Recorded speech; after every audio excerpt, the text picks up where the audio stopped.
لبیک یا حسین لبیک یا حسین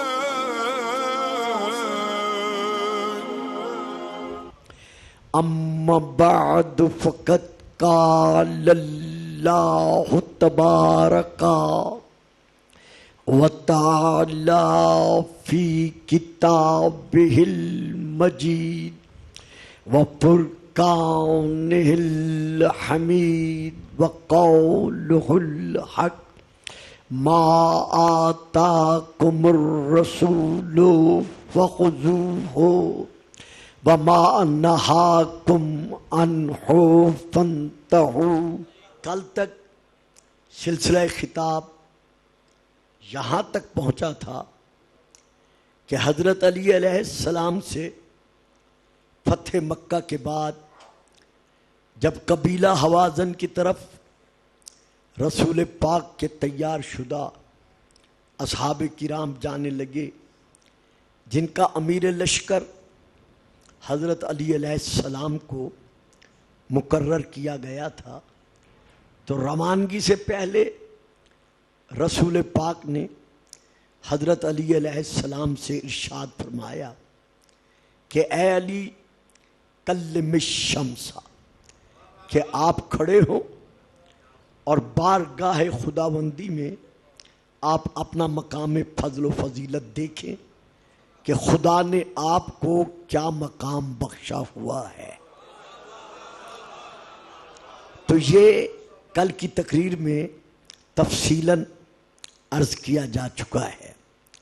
اب یہاں پر ایک اعتراض، حالانکہ میں نے آیت پڑھ دی تھی کہ اگر کوئی یہ اعتراض کرتا ہے کہ علی سورج سے ہم کلام کیسے ہو سکتا ہے، تو قرآن اس پر شہادت دے رہا ہے، اذا زلزلت الارض زلزالہا واخرجت الارض اثقالہا وقال الانسان ما لہا یومئذ تحدث اخبارہا، کہ قیامت کے دن جب زمین میں بھونچال آئے گا، زلزلہ آئے گا، تو ایک انسان ایسا ہوگا۔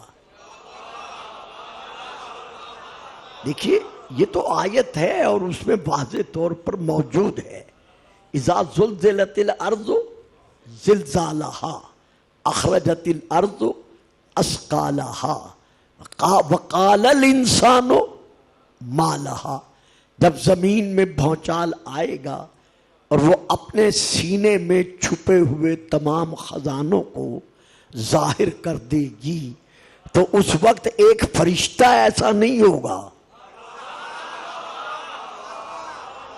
یعنی یہاں کوئی یہ نہیں کہہ سکتا کہ ایک فرشتہ ہوگا، نہیں، یہاں واضح ہے وقال الانسان ما لہا، ایک انسان ایسا ہوگا جو زمین سے پوچھے گا کہ تجھے کیا ہو گیا ہے، اور اس انسان کی مقام عظمت کو آپ تصور ہی نہیں کر سکتے کہ وہ انسان کیسا ہوگا۔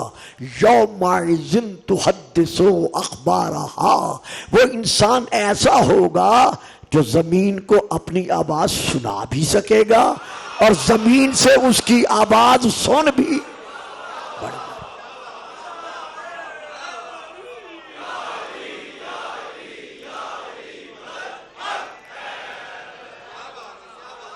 یعنی زمین اس سے باتیں کرے گی، زمین اسے اپنے حالات سنائے گی۔ یہی وجہ ہے کہ جب دور ثانی میں رضی اللہ تعالی عنہ میں مدینے کے جنوبی علاقے میں جب زلزلہ آیا تھا، یہ واقعہ ہر دو کے ہاں کتب میں موجود ہے، اور اس زلزلے نے جب رکنے کا نام نہیں لیا تھا تو جو علی کے دروازے پہ آ کے رکتے نہیں تھے انہیں رکنا پڑا۔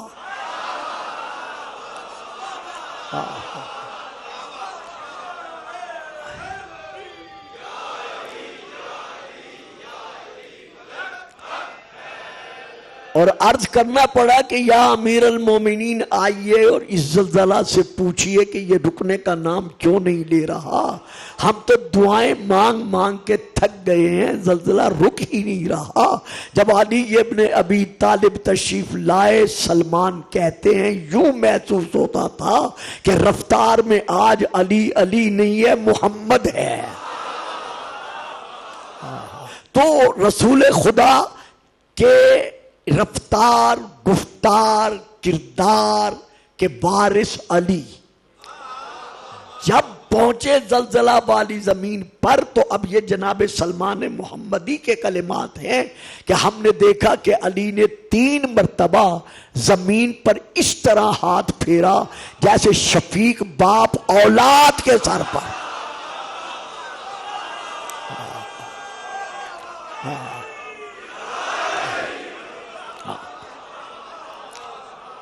جیسے شفیق علی مولا علی مولا علی مولا اولاد کے سر پر ہاتھ پھیرتا ہے. اور علی نے 3 مرتبہ فرمایا ما لکے ما لکے ما لکے، کیا بات ہے، تجھے بھونچال تیرا کیوں نہیں رک رہا، تجھے کیا ہو گیا ہے؟ تو تمام صحابہ نے زمین کی گڑگڑاہٹ کی آواز سنی جسے کوئی سمجھ نہیں سکا. کوئی ابو تراب ہوتا تو سمجھتا.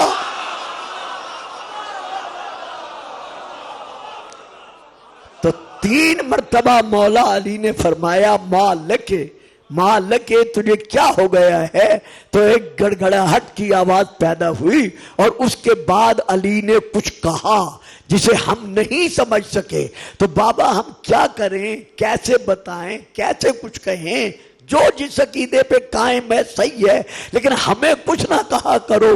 ہمیں کہنا پڑتا ہے جو علی کا کلام نہیں سمجھ سکتے وہ علی کا مقام کیسے. تو یہ زلزلہ نہیں رکا تو اب کیوں رکا؟ تو علی علیہ السلام کا یہاں خطبہ ہے. میں خطبہ نہیں پڑھ رہا، میں وہی ایک مولا کا فرمان پڑھ رہا ہوں جس کی مجھے ضرورت ہے اس موضوع کے ساتھ. امام فرماتے ہیں انا صاحب الزلزال، قیامت کے دن آنے والے زلزلے کو روکنے والا وہ میں علی ابن ابی طالب. تو آج یہ کہنا یا یہ بیان کرنا کہ علی سورج سے ہم کلام کیسے ہو سکتے ہیں، تو آئیے حضور کبھی بھی لا یقاسو بآل محمد من هذه الامت احد. نہج البلاغہ میں حضرت علی کا خطبہ ہے کہ خبردار اس امت مصطفی کے کسی فرد کو ہم آل محمد پر قیاس نہ کرنا. دوستو، عزیزو، بھائیو، بیٹو، انہیں اپنی عقل کی کسوٹی پر مت سوچو. تو یہاں پر یہ کہنا کہ جی حضرت علی علیہ السلام سورج سے ہم کلام کیسے ہو سکتے ہیں، جہاں تک تعلق ہے قرآن کا، آئیے میں قرآن کی طرف رجوع کر رہا ہوں. سورہ نمبر ہے 16 سورہ النحل، اس کی میں یہ آیت پڑھ رہا ہوں. اللہ ارشاد فرما رہا ہے سخر لکم اللیل والنہار والشمس والقمر والنجوم مسخرات بامرہ وسخر. اب یہ میرے بھائی مجھ سے بہتر جانتے ہیں جو مدرسے کے طلباء ہیں یا فاضل ہیں کہ سخرہ فعل ماضی کا واحد کا صیغہ ہے اور اس میں ہوا کی ضمیر ہے جو اللہ کی طرف راجع ہے، اللہ کی طرف پلٹ رہی ہے. یعنی سخرہ لکم، اللہ نے مسخر کیا. پھر کم خطاب کے صیغہ جات میں سے جمع کا صیغہ ہے. کا کی ضمیر ایک کے لیے، کما کی ضمیر 2 کے لیے، کم کی ضمیر سب کے لیے، 3 اور 3 سے اوپر سب کے لیے. تو پھر مرد اور مذکر اور مؤنث پھر علیحدہ. تو یہاں چونکہ جہاں زیادہ مرد ہو تو وہاں پر ضمیر وہی غالب آتی ہے. تو اللہ نے تمہارے لیے مسخر کر دیا ہے. تو مسخر کرنے والے کا تو پتا ہے کہ وہ اللہ کی ذات ہے، اللہ مسخر کر رہا ہے. اب بتاؤ معترضین جو کہتے ہیں علی سورج سے ہم کلام کیسے ہوا، وہ قوم کون ہے؟ نہیں، شاید بات لی نہیں گئی. درود پڑھیے گا، میں پھر عرض کرتا ہوں صلوات.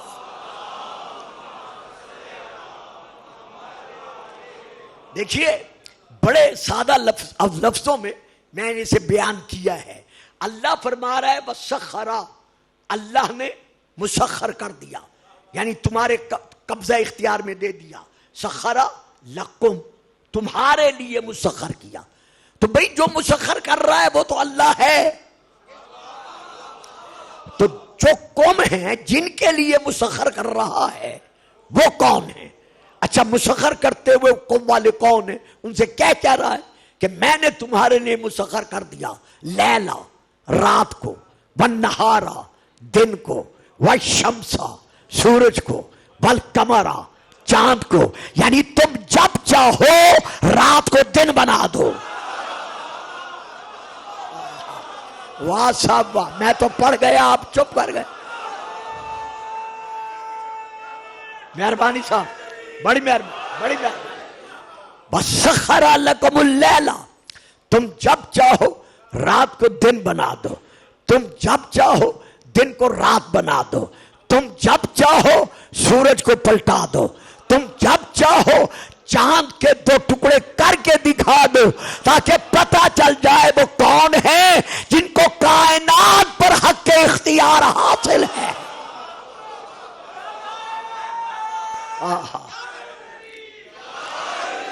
اور آیت یہاں ختم نہیں ہوئی، ایک جز اور آگے بھی ہے آیت کا. وَالنُّجُومُ مُسَخَّرَاتٌ بِأَمْرِهِ، اور اللہ نے اپنے امر کے ساتھ ستاروں کو بھی مسخر کر دیا ہے. میں نے تو آیت پڑھ دی، تسی سارے ہی چپ کر گئے جو سامنے بیٹھے. یعنی اللہ نے اپنے امر کے ساتھ ستاروں کو بھی مسخر کر دیا ہے. اگر کسی کے گھر کی چھت پر ستارہ اتر آئے، صرف سورج چاند ستاروں کی بات نہیں ہے، میں سورہ الجاسیہ کی اب آیت پڑھ رہا ہوں جس میں اللہ نے واضح طور پر ارشاد فرما دیا ہے وَسَخَّرَ لَكُمْ مَا فِي السَّمَاوَاتِ وَمَا فِي الْأَرْضِ جَمِيعًا مِّنْهُ. صرف سورج نہیں، صرف ستارے نہیں، صرف چاند نہیں، بلکہ جو کچھ آسمانوں اور زمینوں میں ہے. واہ میرے سامعین، کمال ہے آپ کی. وَسَخَّرَ لَكُمْ مَا فِي السَّمَاوَاتِ، پھر سما نہیں، ایک آسمان کا ذکر نہیں، پھر سماوات، جتنے آسمان ہیں جو کچھ ان میں ہے، اور جتنی زمینیں ہیں جو کچھ ان میں ہے، میں نے سب کا سب تمہارے لیے مسخر کر دیا ہے، تمہارے اختیار میں دے دیا ہے. آج میرے کچھ بھائی کہتے ہیں صاحبان علم کہ جناب اس سے مراد سائنسدان ہیں. بھائی میں علم سائنس کا منکر نہیں ہوں، میں آپ کے مقام علمی کا منکر نہیں ہوں، لیکن مجھے یہ تو کہنے کا حق حاصل ہے نا کہ جو سائنسدان آج تک آسمان کی تعریف نہیں کر سکے وہ کیا بتا سکتے ہیں کہ آسمانوں میں کیا ہے.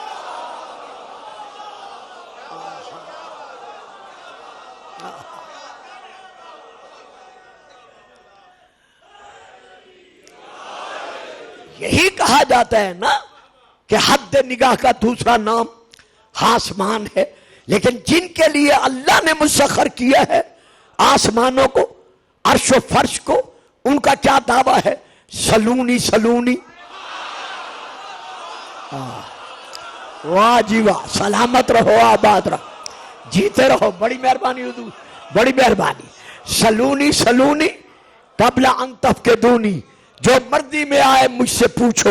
انی اعلم بترک السماوات من ترک الارض، میں صرف یہ نہیں کہتا کہ مجھ سے سر کے بال پوچھو. ہائے ہائے، میں یہ نہیں کہتا کہ مجھ سے امام کے پیٹ پوچھو، میں یہ نہیں کہتا مجھ سے گھر کے حالات پوچھو، میں یہ نہیں کہتا مجھ سے صرف زمین کی باتیں پوچھو، بلکہ انی عالم بطرق السماوات من طرق الارض، میں علی زمینوں کی نسبت آسمانوں کے حالات زیادہ بہتر جانتا ہوں۔ اگر کسی اور کے لیے مسخر ہوتا تو وہ بھی یہ دعویٰ کرتا۔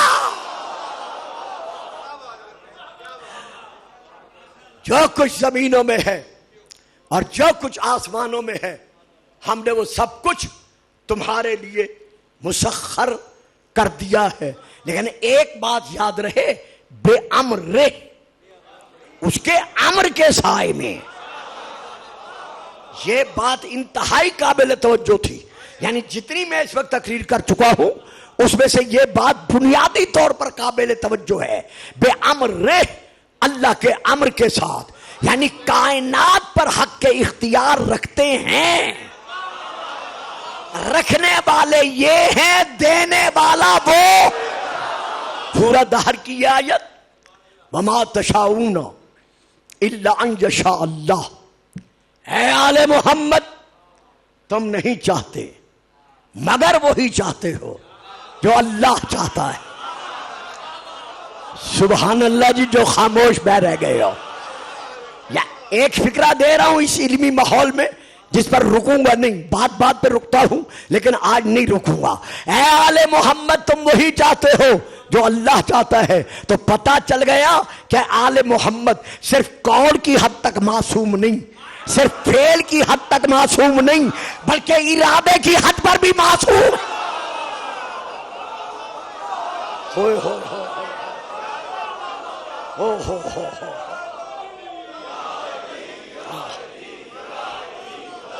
بڑی میں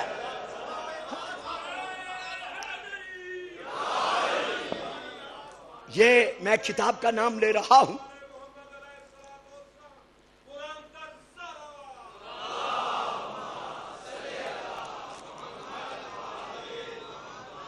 تفسیر صافی جلد نمبر 5، عربی میں ہمارے مکتب تشیع کی بڑی اور پہلی تفسیروں میں سے ایک تفسیر ہے۔ اس میں یہ درج ہے کہ اسی آیت کے متعلق ایک صحابی نے میرے امام مولا امام ابن امام موسیٰ کاظم علیہ السلام سے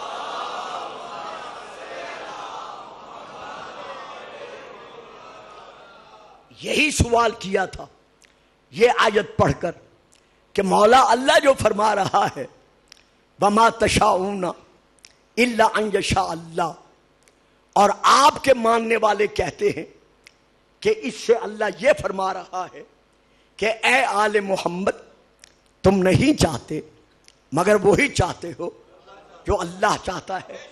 تو اس میں مولا آپ کیا فرماتے ہیں؟ اب یہ امام فرما رہے ہیں، حوالہ میں دے چکا ہوں۔ امام فرماتے ہیں ان اللہ جعل قلوب الائمۃ موردن لارادتہ، اللہ نے ہم اماموں کے دلوں کو اپنے ارادوں کے ظہور کا مرکز بنایا ہے، یعنی ارادہ وہاں ہوتا ہے، ظاہر یہاں سے ہوتا ہے۔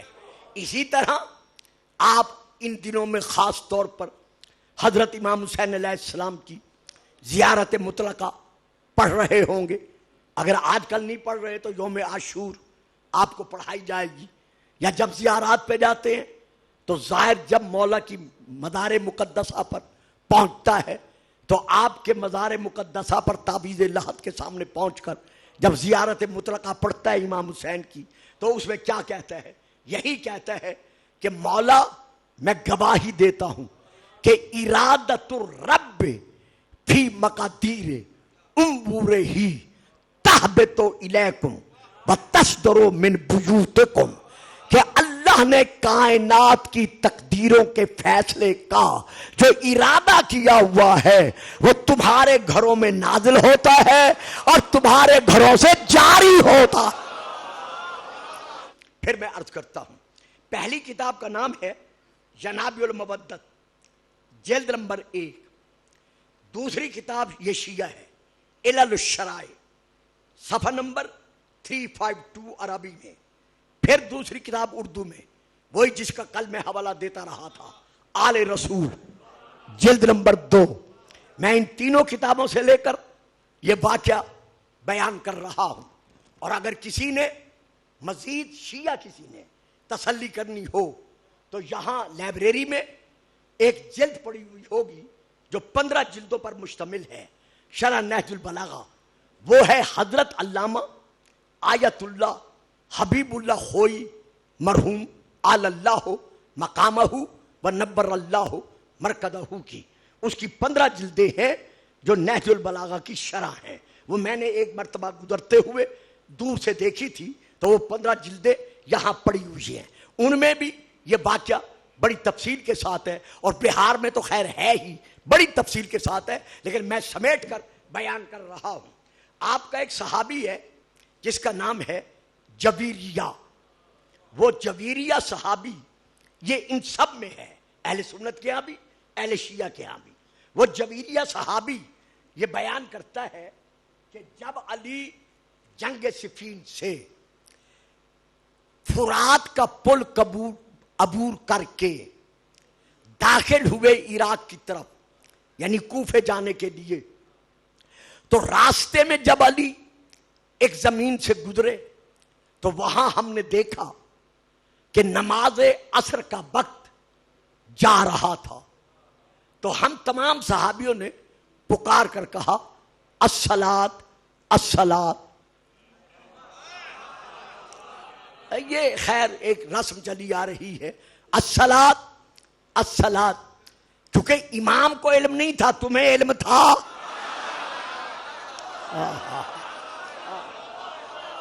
اسی لیے میں نے رک کر بات کی ہے. تو بہرحال الصلاۃ کا ہم نے نعرہ لگایا تو مولا علی نے جواباً ارشاد فرمایا، سنو، یہ سرزمین بابل یہ معذب شدہ ہے. 3 مرتبہ اس زمین پر اللہ کا عذاب نازل ہو چکا ہے، اور کسی نبی زمان کے لیے اور کسی وصی النبی کے لیے یہ جائز نہیں ہے کہ وہ اس زمین پر نماز پڑھے جو یا غاصبہ ہے یا معذب ہے. واہ جی واہ، واہ جی واہ. تو میں نماز نہیں پڑھتا، نہ میں پڑھاتا ہوں. ہاں اگر تم میں سے کوئی فرادہ پڑھنا چاہے تو میں اسے منع بھی نہیں کرتا، لیکن میں نہ پڑھتا ہوں نہ پڑھاتا ہوں. یہ جویریہ کہتا ہے چونکہ میں علی کے ہم رکاب تھا لہذا میں کچھ کہہ نہیں سکتا تھا. سفر جاری رہا، کچھ لوگوں نے پڑھ بھی لی. بہرحال سفر جاری رہا. اب جو میں نے دیکھا تو سورج غروب ہو رہا تھا، پھر میں نے دیکھا سورج غروب ہو گیا. اب میں نے دل ہی دل میں کہا کہ یہ کیسا امیر المومنین ہے کہ نماز کا وقت چلا گیا.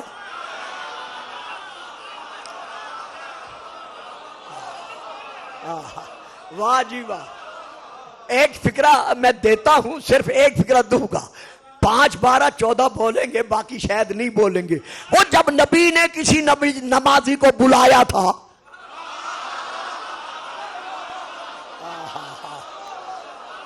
جب رسول پاک نے کسی نمازی کو بلایا تھا تو وہ بھی تو نماز چھوڑ کے نہیں آیا تھا نا.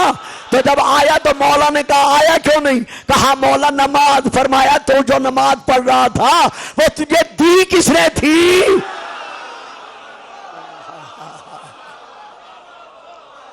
تو خیر یہ کہتا ہے سورج غروب ہو گیا.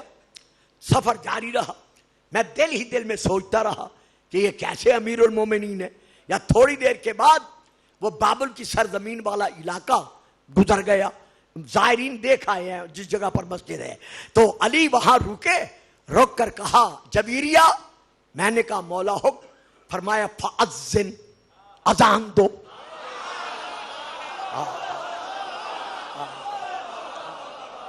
جویریہ مولا حکم. کہا فأذن، اذان دو. میں نے کہا ذرا ادھر تو دیکھے. غربت الشمس، سورج تو غروب ہو گیا. آپ پھر بھی جھوٹے کہہ رہے ہیں کہ اذان دو. فرمایا جبیریہ ہم کوئی وقت کے محتاج ہیں؟ اب جبیریہ کہتا ہے کہ میں بڑا حیران ہوا اور علی کو جلال میں دیکھ کر میں لرزا.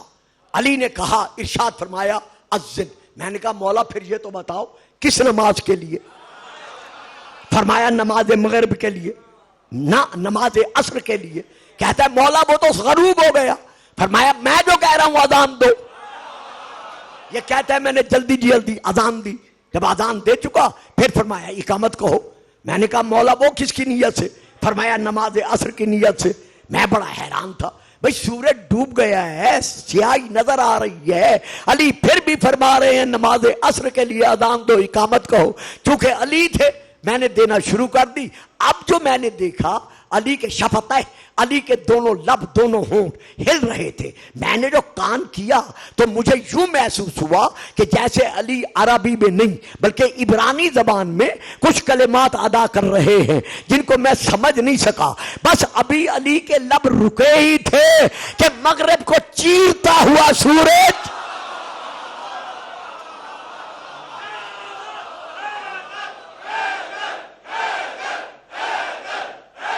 فارتفعت الشمس، سورج بلند ہوا اور چیرتا ہوا اسی مقام پر آیا جو اس کا مقام عصر تھا. علی نے نماز پڑھی بھی پڑھائی بھی. جیسے فارغ ہوئے سورج پھر غروب ہو گیا. جب غروب ہوا مجھے پھر کہا فاذن، اذان دو.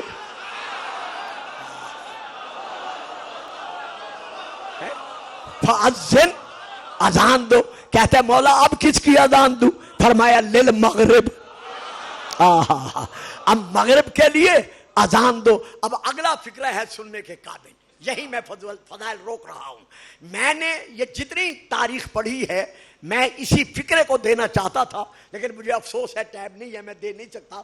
علی فرماتے اذن یا جبیریہ. بھائی جان بیٹا بڑی پیاری بات ہے، یہ مولا کی طرف سے ہے، میری طرف سے حضرات نہیں ہے. علی فرماتے ہیں یا جبیریہ اذن للمغرب یا ضعیف یقین.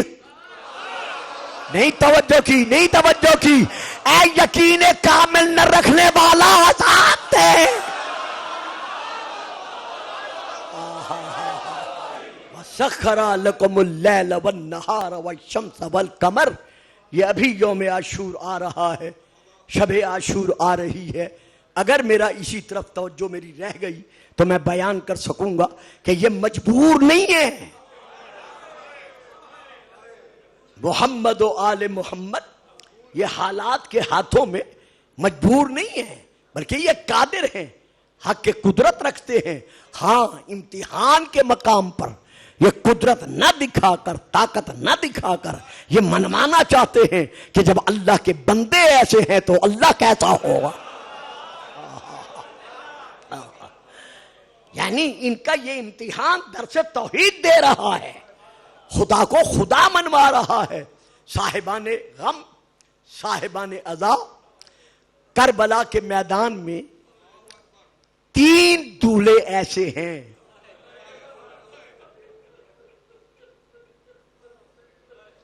جو بھوکے اور پیاسے کربلا میں شہید ہوئے ہیں. ان 3 دولوں میں سے ایک دولے کا نام ہے حضرت وہب بن قمر، جن کا دوسرا نام اس طرح لیا جاتا ہے وہب بن عبداللہ. ان کی ماں کا نام تھا قمر، اسی لیے ان کو وہب بن قمر تاریخ میں لکھا جاتا ہے. منزل سالبیہ سے جب امام حسین گزرنے لگے تو چونکہ خیام میں پانی ختم ہو چکا تھا تو امام نے چند صحابہ سے فرمایا کہ یہ سامنے جنگل میں بیابان میں تمہیں معمولی سی جو کٹیا نظر آ رہی ہے وہاں جاؤ، ان سے پانی طلب کرو، شاید تمہیں مل جائے. صحابی چلے، اس کٹیا کے قریب آئے، دیکھا ایک ضعیفہ خاتون ہے اور ایک نئی نویلی دلہن ہے. سلام کے بعد کیا، وہ نصرانی تھے، خاموش رہے.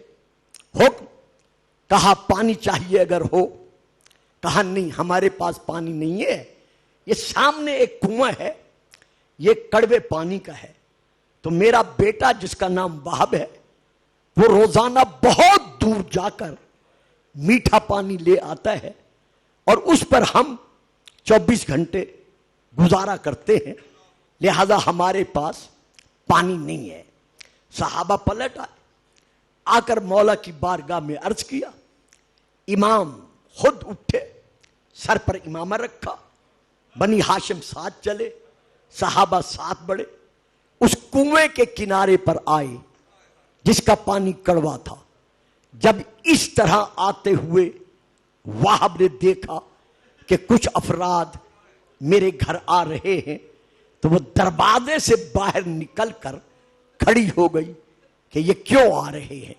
اس کے ذہن میں تھا شاید یہ پانی مانگنے آ رہے ہیں اور تلاشی لیں گے میرے گھر کی کہ پانی ہے یا نہیں ہے، لیکن جیسے امام آئے سیدھے کنویں کے کنارے پر گئے، نانا کی طرح لعاب نانا چوسنے والے حسین نے اس کنویں میں لعاب دہن ڈالا۔ جب ڈالا صحابہ سے فرمایا اب یہ پانی نکالو اور اس خاتون سے کہو یہ کنواں تیرے لیے وقف ہے۔ مرحبا مرحبا اجرکم اللہ، جیتے رہو سلامت رہو۔ امام صحابہ کو لے کر واپس آ گئے، پانی نکالا گیا، وہب نے بھی پانی نکالا تو پانی میٹھا تھا۔ جیسے پانی میٹھا پایا جلدی سے دوڑی، رکی نہیں، دوڑی۔ جتنے راستے پر امام پہنچ چکے تھے سب صحابہ اور بنی ہاشم کے سامنے، ضعیفہ سفید سر کے بال تھے، فوراً مولا کے قدموں پہ جھکی، جھک کے کہتی ہے جانے سے پہلے اتنا بتا دے تو نبی تو ہے نہیں کیونکہ مسلمانوں کا آخری نبی آ گیا، تو کون سا امام ہے یا کوئی ولی ہے؟ امام رک گئے، آنکھوں میں آنسو بھر آئے۔ امام آواز دے کر کہتے ہیں قمر۔ جب امام نے نام لیا قمر، ترپی سر اٹھایا، کہا میں نے تو آج آپ کو پہلی مرتبہ دیکھا ہے، آپ میرے نام سے کیسے واقف ہیں؟ مولا فرماتے ہیں قمر میدان مباہلہ یاد ہے؟ سبحان اللہ سبحان اللہ، مباہلہ کا نام آنا تھا۔ اس کی آنکھوں میں آنسو بھر آئے، کہتی ہے ہاں ہم نصرانی تھے، میدان مباہلہ میں میں موجود تھی۔ فرمایا جو مسلمانوں کا رسول آیا تھا اس کے ساتھ کون کون تھا؟ کہتی ہے مسلمانوں کے رسول کے ساتھ ایک اس کا بھائی علی تھا، ایک اس کی بیٹی تھی اور 2 شہزادے تھے۔ ایک شہزادے نے اس کی انگلی پکڑی ہوئی تھی اور ایک شہزادہ اس کی گودی میں تھا۔ فرمایا قمر جس نے انگلی پکڑی ہوئی تھی اس کا نام، کہتی ہے سنا ہے اس کا نام حسن تھا۔ فرمایا جو گودی میں تھا اس کے نام کا بھی پتہ ہے، کہتی ہے اجنبی اتنا سنا ہے کہ اس کا نام حسین تھا، حسین کا نام آنا تھا۔ فرماتے ہیں قمر وہ حسین میں ہوں۔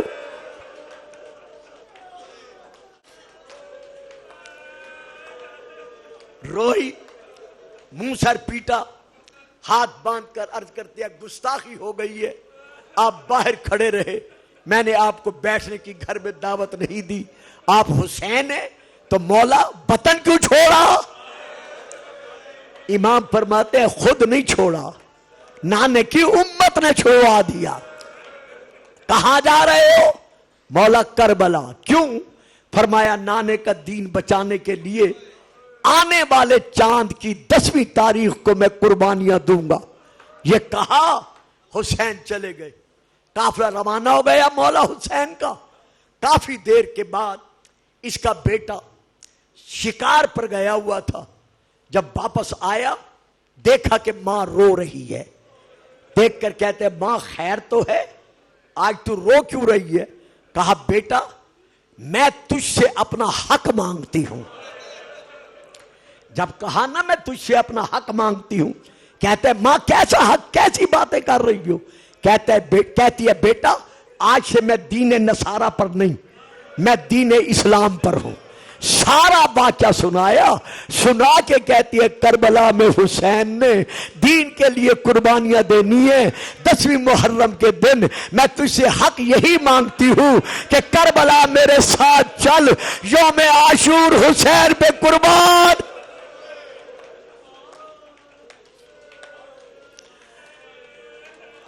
جب ماں کی یہ بات سنی، کہتے ماں آپ کا حکم سر آنکھوں پر، ابھی 7 دن گزرے ہیں مجھے عقد کیے ہوئے، میں اپنی دلہن کے پاس جاتا ہوں، اسے سمجھاتا ہوں، وہ راضی کرتا ہوں اس کو، پھر میں تجھے لے کے چلتا ہوں۔ یہ دیکھ کر کہتی ہے وعدہ کر دلہن راضی ہو یا نہ ہو حسین کو ناراض نہیں کرنا۔ اچھا ماں، اندر گیا، صرف 7 دن گزرے تھے ابھی اس کے عقد کو، اندر گیا، اندر والے کمرے میں دیکھا دلہن اپنے مقام پر بیٹھ کر رو رہی ہے۔ جب اسے روتے دیکھا حیران ہو کر کہتا ہے تو کیوں رو رہی ہے؟ کہتی ہے میں تم ماں بیٹے کی بات سن رہی تھی یا میرے کانوں پر ایک آواز آ رہی تھی بیٹی باپ کو منع نہ کرنا۔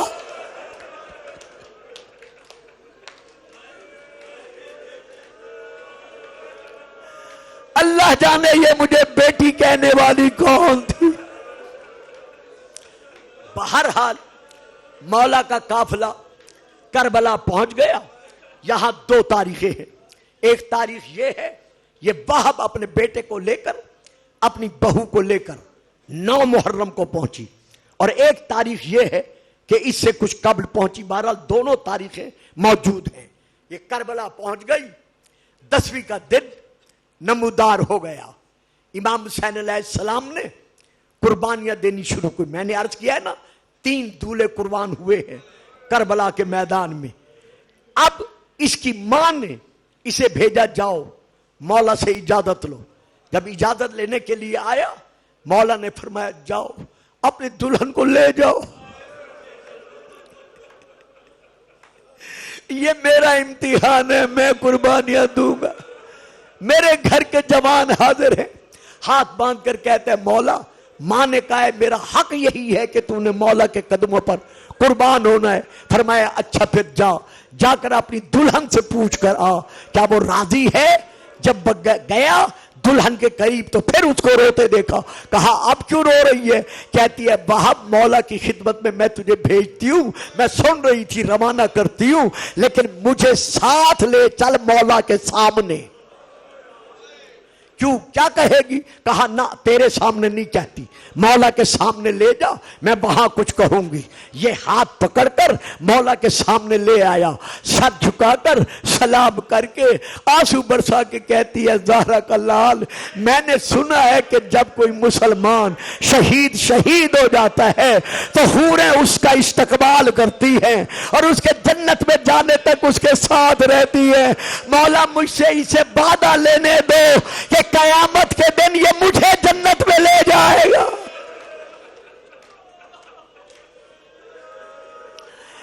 امام روئے، بہت روئے، فرمایا وعدہ ہے اس کا، یہ تجھے اس کا میں ضامن بنتا ہوں۔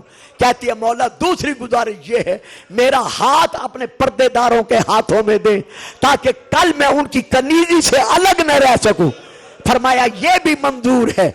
چلا گیا وہاں لڑنے کے لیے، میں اس کی پوری شہادت نہیں پڑھ رہا، چلا گیا وہاں لڑنے کے لیے، اتنا لڑا زخمی ہو گیا، اس کے گھوڑے کی 4 ٹانگیں کاٹ دی گئی، یہ خون میں لت پت زمین پر گرا۔ جب زمین پر گرا تو اس کا سر تن سے جدا ہوا، تو ایک ظالم نے جسے جدا کیا تھا خیمے کے دروازے سے اس کی ماں دیکھ رہی تھی، اس نے اس کا سر اٹھایا باپ کا اور اس کی ماں کی طرف پھینکا۔ جیسے آیا آتے سر کو وہب نے سنبھال کر یوں ہاتھ میں لے کر قاتل کے سینے کی طرف پھینک کر کہا یہ صدقہ اتارا تھا حسین کا۔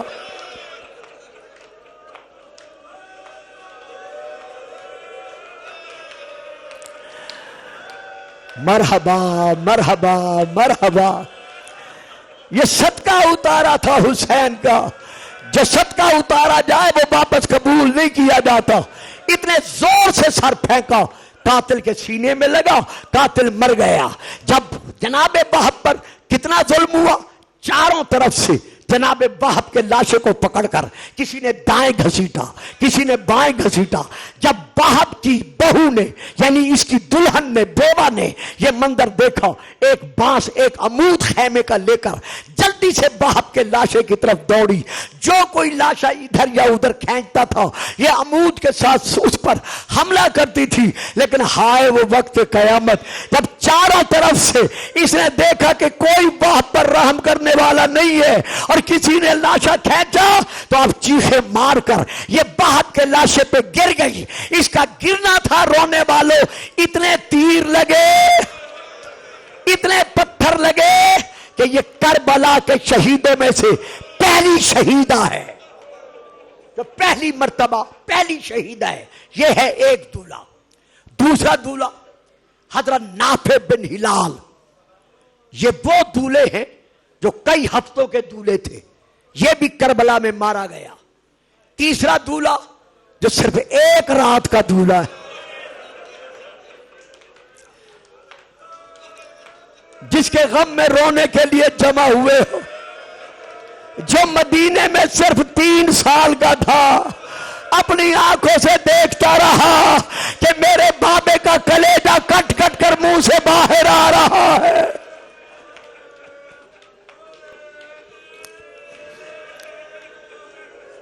جو دیکھتا رہا اپنی آنکھوں کے ساتھ کہ میرے بابے کے تابوت پر تیر برس رہے ہیں. ایک رات کا یہ دولہ جناب قاسم جب اس نے اجازت مانگی کہ چچا جان اب مجھے بھی اجازت دے دو, کہا اجازت دے رہا ہوں لیکن جاؤ سب کو سلام کراؤ, آخری سلام کراؤ, تمام ماں کو, بہنوں کو, سب کو, پھوپھیوں کو آخری سلام کرنے کے بعد جب دلہن کے سامنے آیا کہا چچا زاد مجھے اجازت دو, میں خیمے سے میدان جا رہا ہوں. بی بی روتی ہی اٹھی, روکے کا روک تو نہیں سکتی لیکن مجھے اتنا بتاؤ تم نے واپس نہیں آنا, واپس تمہارا لاشا آئے گا, لیکن میں قیامت کے دن تمہیں کیسے پہچانوں گی. اور رونے والوں قاسم نے دونوں بازوؤں سے اپنی آستینوں کا کپڑا جدا کیا, شہزادی کو دے کر کہا قیامت کے دن دیکھنا جس کی آستینیں مکمل نہ ہو وہ تیرا یہی قاسم ہوگا. بڑھے میدان میں پہنچے, کئی شامی اور کوفیوں کو پھنار کیا. 5 صفیں تھیں جناب قاسم پر حملہ کرنے والی. 6ٹی صف میں عمر ابن سعد علم لے کر بیٹھا ہوا تھا. آپ نے نگاہ سے دیکھ لیا, ہر صف کو عبور کرنا شروع کیا. لڑتے لڑتے لاشوں پہ لاشیں گراتے گراتے جب 5ویں صف میں پہنچے, چاہتے تھے 6ٹی صف میں پہنچے, یا چاروں طرف سے جناب قاسم کو گھیرے میں لے لیا گیا. اب نہ باہر نکل سکتے ہیں نہ آگے بڑھ سکتے ہیں. ہر طرف سے تیر, تلوار, نیزے شہزادے قاسم پر ٹوٹے. چونکہ جنگی لباس کے علاوہ گئے تھے, سینے پہ زیرہ نہیں تھی, پاؤں رکابوں میں نہیں پہنچتے تھے. ایک ظالم نے آپ کے سر اور پیشانی پر زوردار تلوار ماری. تلوار کا لگنا تھا, سارا چہرہ خون میں ڈوبا, آنکھیں بند ہوئی, زین سے زمین کی طرف لٹ کے جیسے جھکے آپ کا دایاں پاؤں رکاب میں آ کے رک گیا. اور رونے والوں اب بتاؤ سیدو غیر سیدو میں کیسے پڑھوں, جیسے جیسے گھوڑا دوڑتا رہا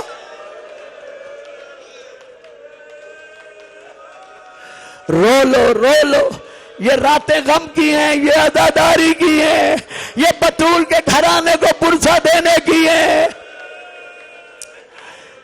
جیسے جیسے گھوڑا دوڑتا رہا قاسم کا سر زمین سے ٹکراتا رہا, ظالم نیزے اور تیر مارتے رہے. حسین کے پہنچنے تک قاسم نہ رہا.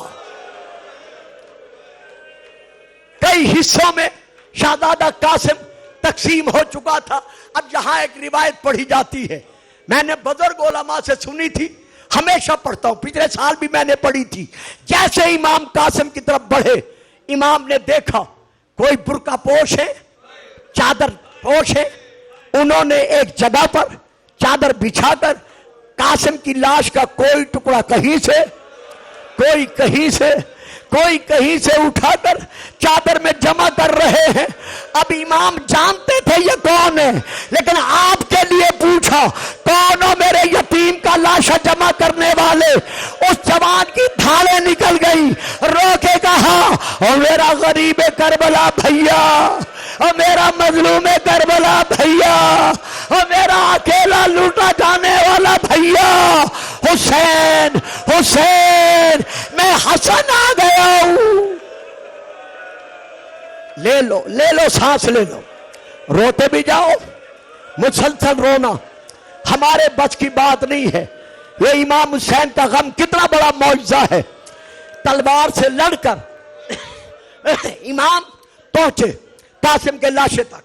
ہر لاشا حسین یوں لائے. اب میں آرام سے پڑھوں گا, میں نے پڑھ دیا. ہر لاشا حسین یوں لائے, لیکن شہزادے کا لاشا حسین یوں نہیں لائے بلکہ یوں لائے. امام نے گٹھڑی بنائی, لاشا لے کے چلے. جب آئے خیمے کے دروازے پر, آواز دے کر کہا بیبیو آؤ, اکبر دولہا, آؤ قاسم دولہا بن کے آ گیا ہے, قاسم کی بارات آ گئی ہے. تمام بیبیاں, تمام بچے سمو سر پیٹتے ہوئے دروازے پر آئے. امام آگے بڑھے, دو زانو ہو کر, دو زانو ہو کر امام بیٹھ گئے. جب بیٹھ گئے جناب بی بی ام فربا آگے بڑھی, بڑھ کر کہا حسین, حسین مجھے پتہ ہے میرے قاسم نے بڑی وفا کی ہے. نہ رونے والا حسین رویا, دھاڑے مار کے رویا, کہا بھاون لاشا لے آیا ہوں. حسین کہاں ہے؟ بھاون آنکھیں بند کرو, بیبیوں آنکھیں بند کرو. سب نے آنکھیں بند کی.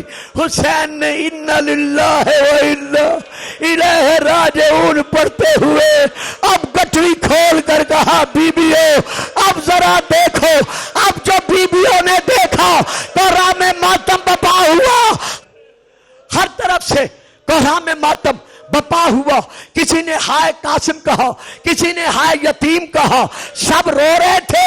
ایک کونے سے آواز آئی, ہائے میری قسمت, ہائے میری قسمت. حسین فرماتے ہیں بہن زینب یہ قسمت کو رونے والی کون ہے؟ کہا وہ ایک رات کی میری بیٹی جس کا سہاگ لوٹا گیا, جو کربلا میں بیوہ بن گئی. اب رونے والوں, عزاداروں, امام فرماتے ہیں کبرا آ کر ماتم کر لے. قریب آئی, بیٹھ گئی, ہاتھ باندھے. بابا اٹھ کے چلے جاؤ, بابا اٹھ کے چلے جاؤ, میں نے کوئی ماتم کرنا ہے. حسین اٹھ کے دوسرے خیمے میں چلے گئے. شہزادی نے کیا کیا؟ ماں پھوپھی زینب کے سامنے, ماں لیلا کے سامنے, ماں رباب کے سامنے, باقی بیبیوں کے سامنے کہا بیبیوں میں سر سے چادر اتار رہی ہوں, تم بھی اتار لو. اور رونے والوں تمام بیبیوں نے چادریں اتاری. اب بی بی کبرا نے کیا کیا؟ قاسم کی لاش کے ایک ایک ٹکڑے سے خون لینا شروع کیا. خون لیتی گئی, لیتی گئی, بالوں پہ ملنا شروع کیا. زمین کربلا میں زلزلہ آیا. رونے والوں انہوں نے شبی نکالی ہے, سالم ہے, پوری ہے, ٹکڑے ٹکڑے نہیں ہے. لیکن ہائے کربلا, قاسم کا سارا لاشا ماتم حسین. لبیک یا حسین, لبیک یا حسین.